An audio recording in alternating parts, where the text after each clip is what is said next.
Hi, welcome to this week's profile. We talk politics with local mayor Matt Harter, something I know nothing about, and we talk a boy band fetish with Drew White, something I know all too much about. So, Matt, or should I call you Mr. Harter? Either way works just fine for me. All right, I'll call you Matt. We'll keep it light. What year did you get elected? In 2009. And how has it been? How's your term? It's been good. Do you like it? Do you like being mayor? Yeah. I enjoy it very much. I've been in there just over 1 year now, and coming up on my third year, so I have just 1 year left in the first term, and I enjoy it very much. I learn a lot, get to work with a lot of different people, and I think we are able to have the opportunity to do a lot of good throughout the city and help other communities out as well. So it's definitely a very rewarding job, very challenging as well, but overall it's been a great experience for me so far. All right. So when you ran for mayor 3 years ago, what kind of campaign promises did you run, and what was your platform? Well, fiscal responsibility is really the biggest one, and we have been able to achieve that and work on that campaign promise of either lowering taxes or keeping them static. And over the past 3 budgets that have been adopted since I was elected, we have reduced or kept the tax rate steady. So that is something that we're very proud of, and we've changed a lot of things in the city's operation to make that happen. So that's a big accomplishment for everyone working for the city and everyone involved, policymakers alike, to help make that happen. And I think the community is very appreciative for what the municipal operation has done. All right. Being one of the youngest mayors in the U.S., do you think that's helped or hurt you as a mayoral candidate? Well, I think that could go both ways. You know, obviously, really everyone that works for the city, all the department heads are older than I am, better educated, so there is a challenge there of working to relate with each other, but at the same time, without that experience in government that more traditional candidates may bring, there's a fresh set of eyes and not an ingrained mentality of how things need to go or operations for the city. So we're able to look at things fresh sometimes and think outside of the box. So it's been a good experience as well as some challenges, but overall there's nothing I can change about my age or experience, so we just work right through it. Right. Being that most people in the community who probably vote for you, I would assume, are either at your age or older than you, how do you relate to them as being younger than them? How do you relate to the older public?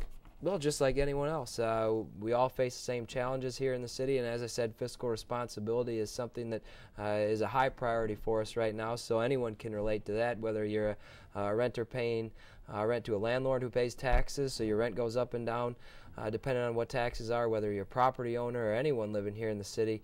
We all have a budget to meet, and so that's something we can all relate to, as well as just working for the common good and what's good for the whole community. Everyone wants a nice, clean, safe community to live in that provides good services and has nice parks, nice neighborhoods. So that's something that there really is no boundary as far as age goes. We can all relate on all those matters. Okay.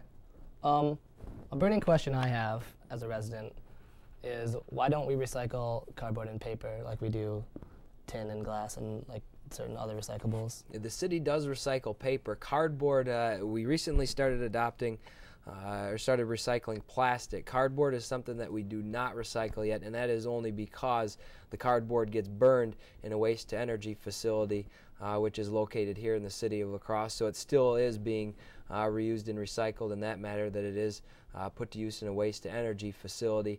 And right now, with the compaction that it would take to compact the cardboard, it's more efficient to send it to the waste-to-energy facility instead of sending it to a recycling center. But paper is being recycled right now. Okay, good. With Earth Week coming up, that's a burning question I had. All right. How concerned were you a few weeks back, I believe it was April 3rd, during the possible city administrator vote? Were you concerned at all? Well, I came out very early on in that proposal and stated my opposition to it, that I do not feel that that is a good change for the city to make, to move from an elected form of government to an appointed form of government. I believe you lose a little bit of accountability there from the chief executive officer if that electing authority is removed directly from the voters and placed to the Common Council. So there still is some accountability, but it's not nearly as direct as the voters going into the polls and casting their vote for who their chief executive officer is going to be, and that is my #1 opposition to the proposal. Okay. What are some current hot button issues facing the La Crosse community? Well, all the communities in the state of Wisconsin are in tight budget times right now, as other communities throughout the United States are, so that's probably the biggest challenge we face right now, is adopting our 2013 budget and doing that with still providing the mandatory and necessary services for the city of La Crosse: public safety, police, fire protection, refuse pickup, keeping the streets plowed, the parks clean. Those are very high priorities for us, and resources are becoming thinner and thinner all the time. So that's the #1 challenge that we have to tackle right now. And aside from that, there are just day-to-day issues that face any community that we do not foresee coming up from time to time that we have to deal with as we focus on those long-term problems. We've got some blighted areas in our community that we are working on redeveloping, so we're making progress and moving forward here in the city of La Crosse, and we're a lot better off than there are a lot of other communities out there. Okay, I don't know if you're at liberty to talk about this in great depth, but the Restoration Main Street project, there was a recent vetoing of funds. Can you elaborate on why? Yeah, that's Downtown Main Street Incorporated is an organization here in the city of La Crosse that they do good things. Their membership is comprised mostly of the downtown area businesses. They do a good job of revitalizing the downtown area and helping network those businesses. Again, definitely helping the businesses in the core area of the city out. However, it is a private organization, and I believe very strongly that those private organizations should stand on their own 2 feet and should solicit their own funding. We've had a number of businesses and other private organizations come to the city and request taxpayer subsidies. I don't feel that that's the best way for us to be good stewards of the taxpayer dollars. Again, I support and appreciate wholeheartedly the mission and the work that's carried out by Downtown Main Street Incorporated. However, I cannot support funding and subsidizing their operation with taxpayer dollars, as I don't believe that's what government is set up to do. I think we're here to provide our core essential services, and there are a lot of other organizations out there that can help out and work towards accomplishing the mission that Downtown Main Street has for itself. Okay. What are your feelings on the whole Scott Walker recall election thing? Are you for Walker? Are you against Walker? Or do you kind of meet in the middle? Well, you know, we do what we can to work with all forms of government and all levels of government here in the city of La Crosse, regardless of partisan lines. All our local offices are nonpartisan offices, as is mine, and so we work with the governor. There obviously have been some very swift changes made recently here in the state of Wisconsin. We are working to accommodate those changes and work with the current administration, so we really try to just focus on the challenges facing us, how we're going to overcome those challenges, and try not to make it too partisan of a challenge if we can, and really meet in the middle with both sides of the party aisle and do what we can to achieve what needs to be achieved for us here in the city of La Crosse. All right. Well, we're going to take a quick commercial break here, so stay tuned. Profile will be back.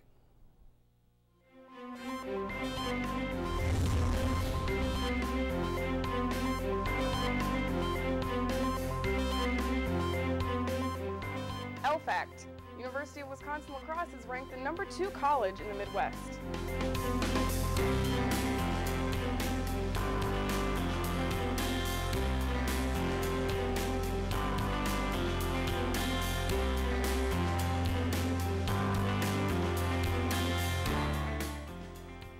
UW-La Crosse is ranked #34 for out-of-state students among public universities nationwide.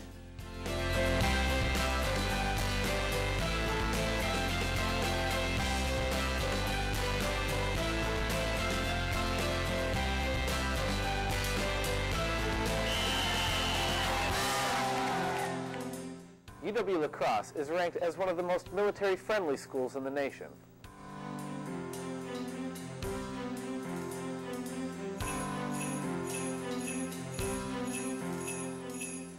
UW-La Crosse is #24 among medium colleges and universities for Peace Corps volunteers.